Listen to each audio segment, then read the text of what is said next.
Parlons bien sûr d'abord de vous, de votre personnalité, avec Damien Cabrespine qui dresse votre portrait. Il y a un air connu de tous. Des tabadabada lelouchiens qui sont entrés dans la légende, une voix chaude et légèrement voilée. Une musique composée par Francis Lay, une chanson co-interprétée avec Pierre Barou. Pierre Barou et Francis Lay m'ont amené une atmosphère qui m'a permis de chanter d'une façon différente. Mais Nicole Croisille, c'est aussi et surtout une chanteuse de variété qui navigue avec aisance dans le jazz, qui a travaillé avec le Mime Marceau, qui a fait la première partie de Jacques Brel, qui a créé une comédie musicale, L'Apprenti Fakir, avec Jean Marais. C'est un spectacle dansé et chanté et très peu parlé. On a fait un bide retentissant. Ça a coûté une fortune à Jean Marais. On a eu des critiques épouvantables. Danseuse de formation, elle intègre très jeune le ballet de l'opéra, puis celui de la comédie française. À 20 ans, elle côtoie sur scène une certaine Joséphine Baker. Quelques années plus tard, on la retrouve sautillante aux côtés de Claude François.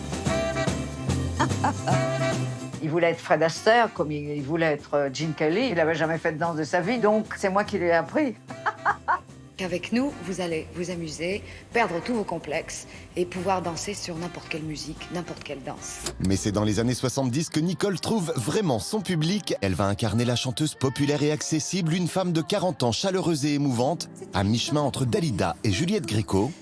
Je suis enfin devenue femme. C'est une chanteuse extraordinaire. Les tubes s'enchaînent. J'ai besoin de toi, j'ai besoin de lui. Nicole Croisille devient une star de la variété.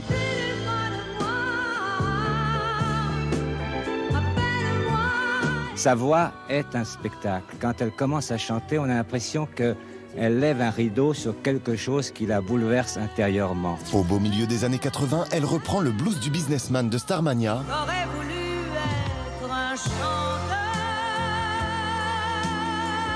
Elle retrouve Claude Lelouch devant et derrière la caméra. Une nouvelle carrière de comédienne s'engage au théâtre, au cinéma ou à la télévision.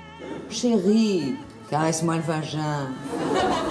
Aujourd'hui, Nicole Croisille enchaîne les comédies musicales. Elle a rendu hommage à son ami Claude Nougaro, le temps d'un album. À la Java s'en va. Et on la retrouve désormais à l'affiche de la pièce de théâtre Hard, une plongée désopilante au cœur de l'industrie pornographique. Pablo, le Péruvien, qui avait un micro-sexe et qui faisait un duo avec l'Antillais. Oh, c'était amusant. Libre fantasque, Nicole Croisille s'amuse, rigole et se fout des conventions. Et nous, on en redemande encore. Et voilà. Alors Nicole Croisille, une enfance passée entre un père qui n'a pas très envie que vous deveniez danseuse et une mère pianiste. Est-ce que vous avez déjà l'envie d'être une artiste à ce moment-là?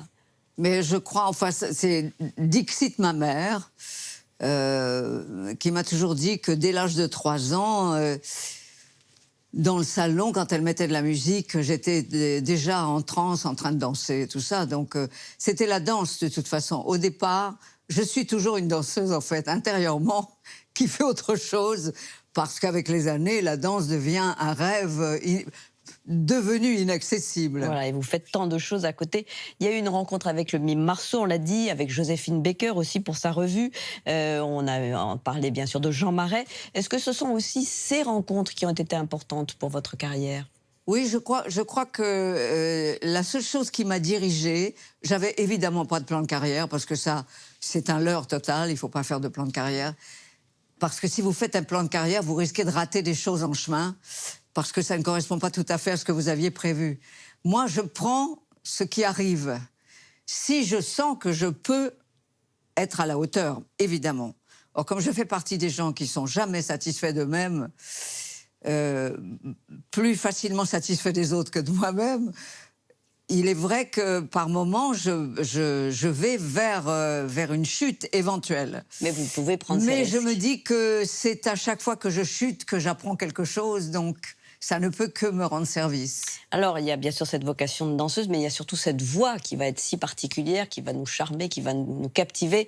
François Chalet dit quelque chose de très joli dans ce portrait, c'est vous donnez le sentiment d'exprimer une émotion personnelle, quelque chose qui vient de vous. C'est pour ça que ça nous touche. Oui, ça c'est grâce au directeur artistique que j'ai finalement pisté au moment où il ne se passait plus rien. Je n'étais plus ce qu'on pouvait dire une future chanteuse de jazz parce que je savais qu'en France, je n'arriverais pas à m'installer vis-à-vis du public. Le public était très, très étroit. Et puis, j'ai rencontré Claude Lelouch. Et là, Lelouch m'a dit...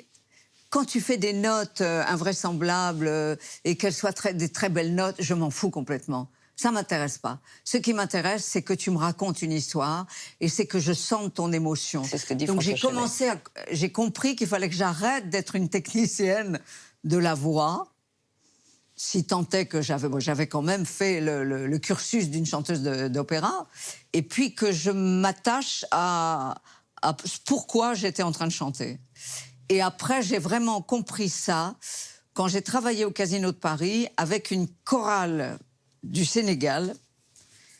Et cette chorale sénégalaise, leur chef était un type extraordinaire, un très très grand, typiquement grand Sénégalais, ancien joueur de football, et qui m'a dit un jour, il m'a dit, la voix, c'est le reflet de l'âme. Donc, quand nous, on prie, c'est avec notre voix. Et je me suis dit, il faut que j'arrête d'être une chanteuse de métier. Et d'être une chanteuse avec l'âme. Il faut vraiment que j'arrive à être quelqu'un qui utilise sa voix pour communiquer des émotions. Alors cette voix, on l'entend bien sûr aussi sur scène quand vous êtes actrice. Je disais que vous êtes au Théâtre de la Renaissance dans une pièce qui est évidemment assez osée. Ça s'appelle Hard. Vous êtes aux côtés de Claire Brotra, de François-Vincent Tellier et de bien d'autres. C'est toute une troupe. Une plongée loufoque dans ce monde du film pornographique avec des dialogues assez rythmés et plutôt... franchement, assez cru. Comme on dit maintenant, cash, quoi. Voilà. La langue est crue parce que c'est une langue de travail. Ces gens-là travaillent dans une production à faire des films pornographiques. Mais c'est un peu aussi une image de la pornographie des années 70. 60, parce qu'après on a supprimé les films X et tout ça, donc c'est devenu beaucoup plus souterrain. Mais... donc, il y a une bonne humeur, il y a une espèce de franchise là-dedans. Et bien entendu, il faut quand même préciser qu'il ne se passe absolument rien de pornographique sur le plateau. Voilà, tout reste dans le vocabulaire et dans le langage. Et c'est suggéré. Tout est fait pour... Mais le langage de ces gens-là, compte tenu qu'il y a des raccourcis, les mots ne sont pas prononcés en entier, donc il faut bien réfléchir à ce qu'on entend. Et moi, au départ, j'ai entendu des choses, je me disais, mais c'est quoi ça ?